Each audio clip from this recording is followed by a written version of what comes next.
When two cops decided that a sign saying "I'm a criminal" was the perfect accessory for a black guy just walking home, they had no idea about one small detail. His father wasn't just any man with good connections. What happened next turned their lives upside down. But let's start from the beginning. It was a breezy evening in an Arizona suburb, the kind of quiet that made the occasional footsteps on the pavement seem louder. 18-year-old Jamal Harris, fresh from basketball practice, walked home with a spring in his step. His gym bag was slung casually over his shoulder, and he carried a shoebox with the brand-new sneakers he'd saved up for. To him, life felt good, a rare moment to breathe and enjoy being young and carefree. As Jamal crossed a quiet street, the hum of a patrol car crept closer. Inside the vehicle sat officers Jackson and Hale, their attention drawn to Jamal for no reason other than the joy on his face. "Hey, Hale," Jackson muttered, leaning forward to get a better look. "Check this guy out, smiling like he just won the lottery." Hale snorted, shaking his head. "Yeah, because nothing says suspicious like a happy kid walking down the street. What do you think? Got a little five-finger discount going on?" The squad car slowed to a crawl as they pulled up alongside Jamal. Jackson rolled down his window and called out, "Hey, you, what's with the smile? Snag something nice today?" Jamal turned, puzzled but polite. "No, sir, just heading home." Jackson stepped out of the car, his tone dripping with mockery. "Heading home, huh?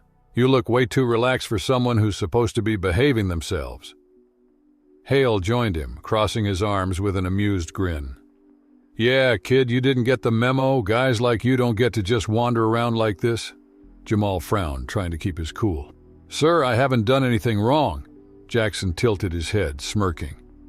"That's where you're wrong, son. You broke the first rule the second you were born." The weight of the insult hit Jamal like a punch to the gut. He opened his mouth to protest but stopped when Jackson stepped closer.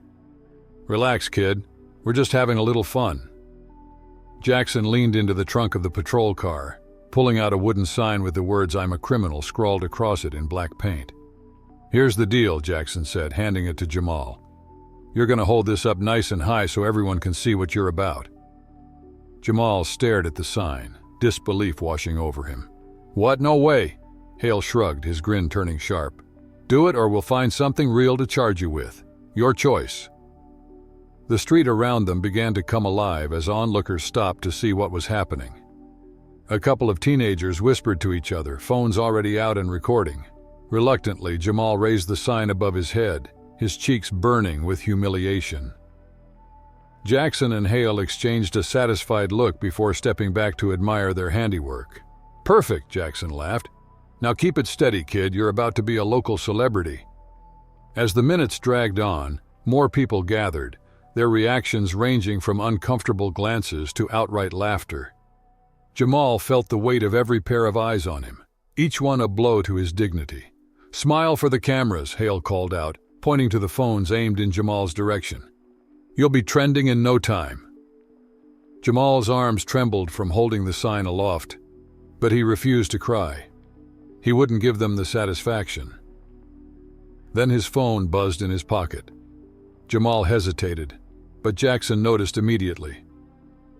"What's this?" Jackson said, yanking the phone from Jamal's pocket before he could react. Glancing at the screen, he read the caller ID aloud. "Oh, it's *dad*. Let's see what Pops has to say about all this." Hale leaned closer, laughing. "Bet he's proud. Like father, like son, right?" Jackson swiped to answer, his voice dripping with mock politeness. "Hello, Officer Jackson here. Care to explain why your kid's out here causing trouble?" There was a pause on the other end, and then a deep, authoritative voice came through the speaker. "This is Charles Harris, State Attorney General and Jamal's father. You've made a serious mistake, officer. Stay exactly where you are. Help is on the way." Jackson froze, his smirk vanishing in an instant. Hale's grin faltered as the weight of those words sank in. Around them, the crowd grew silent, realizing they were witnessing something far bigger than a street-side humiliation. Jamal, still clutching the sign, met Jackson's wide-eyed stare with quiet defiance. For the first time that evening, it was the officers who looked out of place. Jackson narrowed his eyes at the buzzing phone in Jamal's pocket. Without waiting for an explanation, he snatched it away. "Who's calling you? Some buddy of yours? Another criminal mastermind?" he sneered, waving the phone in front of Jamal. It's my dad," Jamal muttered, his voice barely audible. Hale laughed, leaning in closer. "Oh, your asterisk dad asterisk? Let me guess, like father, like son? He's probably got his own 'I'm a criminal' sign hanging at home." Jackson raised an eyebrow, smirking as he hit the green button to answer. "All right, let's see what Daddy has to say. Bet he's real proud." Holding the phone to his ear, Jackson spoke in the same mockingly polite tone. "Hello, this is Officer Jackson. Care to explain why your boy's out here causing trouble?" The response wasn't immediate, but when it came, it wasn't what Jackson was expecting. The voice on the other end was deep, calm, and carried a quiet authority that instantly shifted the mood. "This is Charles Harris, State Attorney General of Arizona and Jamal's father." Jackson froze, the smug grin dropping from his face as though someone had hit a switch. His eyes darted to Hale, who was still chuckling, oblivious to the bomb that had just been dropped. "I don't think you realize the mistake you've made, officer," Harris continued, his voice steady but sharp. "You've not only harassed an innocent young man, but you've also escalated this situation in front of witnesses. Stay exactly where you are. Backup is on the way." Jackson pulled the phone away from his ear, staring at it as though it had grown teeth. His face paled visibly. "Wait, are you serious?" he stammered, his bravado crumbling. Hale, noticing Jackson's reaction, stopped laughing and frowned. "What? Who was that?" Jackson swallowed hard, his voice barely a whisper. "That was the State Attorney General, and apparently this kid's dad." "What?" Hale's expression shifted from confusion to panic. He looked over at Jamal, who was now watching the two officers with a mix of disbelief and quiet satisfaction. Jamal wasn't smiling. He was too shaken for that. But the weight of humiliation that had crushed him moments ago began to lift. The tables were turning, and he could feel it. The phone, still in Jackson's hand, crackled as Harris's voice came through again. "Officers, I suggest you take that sign down immediately and wait for the responding unit. This will be dealt with appropriately." Hale's jaw tightened as he looked at the growing crowd of onlookers, their phones still recording. Whispered conversations rippled through the group. It was clear that the situation was spiraling out of control. Yes, sir," Jackson finally mumbled into the phone, his tone now completely devoid of its earlier smugness. He handed the phone back to Jamal, who took it without a word, his hand still shaking slightly. Jackson turned to Hale, his voice low. "We need to take the sign down, now." "What?" "Are you kidding me?" Hale hissed. "If we back down, it's gonna look bad. It already looks bad. Do you see all these people?" Jackson snapped, gesturing to the crowd. "We're not getting out of this clean." With visible reluctance, Hale stepped toward Jamal and motioned for him to lower the sign. Jamal hesitated, his eyes narrowing as he studied the officers. "You heard him," Jackson muttered, avoiding Jamal's gaze. "Put it down." Jamal slowly lowered the sign, his arms aching from holding it up for so long. The crowd murmured in approval, some even cheering quietly. As the tension hung thick in the air, the distant sound of approaching sirens broke through the murmurs.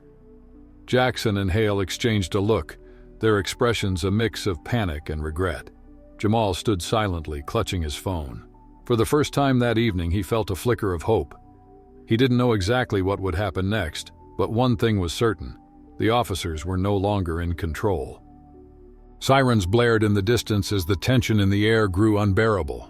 Within minutes, several squad cars arrived, surrounding the scene. Lieutenant Monroe stepped out first, his sharp gaze immediately locking onto Jackson and Hale. The two officers stood frozen, looking as if they wished the ground would swallow them whole. "What is going on here?" Monroe demanded, his tone cold and cutting. Jackson tried to muster a response. "Sir, it was just a misunderstanding, a joke, really." Monroe's eyes narrowed. "A joke? With witnesses, cameras, and that?" He pointed to the wooden sign Jamal had been forced to hold. "Does that look like a joke to you?" Hale attempted to interject, but Monroe silenced him with a raised hand. "Not another word. Both of you, stand there and wait." The growing crowd murmured as another car pulled up, a sleek black sedan that seemed out of place in the chaos. When the door opened, Jamal Harris stepped out, his imposing figure and composed demeanor commanding immediate attention. The reporters who had gathered turned their cameras toward him, but he paid them no mind. Walking directly to Jamal, Charles placed a hand on his son's shoulder. "You okay?" he asked quietly. Jamal nodded, his voice caught in his throat. Seeing his father here in control of the situation was all the reassurance he needed. Charles turned to Monroe. "Lieutenant, I trust this is being handled appropriately." Monroe nodded firmly. "Yes, sir. These two officers will be dealt with immediately." "Good," Charles said, his tone calm but unmistakably firm. "I'll expect a full report on this incident, and I want that sign gone." Monroe gestured to Jackson and Hale. "Take it down. Now." Reluctantly, Hale removed the sign from Jamal's hands, avoiding his gaze. The crowd cheered as the officers fumbled, their confidence entirely evaporated. Monroe continued, "Hand over your badges and weapons. You're both relieved of duty until further notice." "But sir," Jackson stammered. "No excuses," Monroe snapped. "You're done here." The murmurs of the crowd turned into applause as Jackson and Hale were escorted to the side. Some bystanders shouted words of encouragement to Jamal, while others jeered at the disgraced officers. Charles turned to Jamal. "Let's go home." Without another word, he guided his son to the sedan, leaving the chaos behind. The video of the incident spread like wildfire. By the next morning, it had gone viral, igniting outrage across the country. People praised Jamal for enduring the humiliation and lauded Jamal Harris for his composed yet powerful response. The hashtags #justice for Jamal and #accountability now trended for days. Meanwhile, Jackson and Hale became the focus of an internal investigation. Their actions condemned publicly. Their suspension marked the beginning of broader reforms in the department, including mandatory training on discrimination and accountability. For Jamal, life slowly returned to normal, though the experience stayed with him. It was a harsh reminder of the injustices people face daily, but it also strengthened his resolve. He began speaking at community events, using his story to inspire others to stand up for themselves. "That night taught me one thing," Jamal said at one event. "Sometimes you have to face the worst to bring out the best in others." The memory of that night remained vivid, but not as a mark of shame. It became a symbol of resilience and the power of fighting back against injustice. How would you have reacted in Jamal's place? Share your thoughts in the comments below. Have you or someone you know ever experienced anything similar? Let us know your story. Don't forget to like and share this video to spread awareness about this issue. This story is created to shine a light on real problems and inspire positive change. Together, we can make the world a better place. Your voice matters.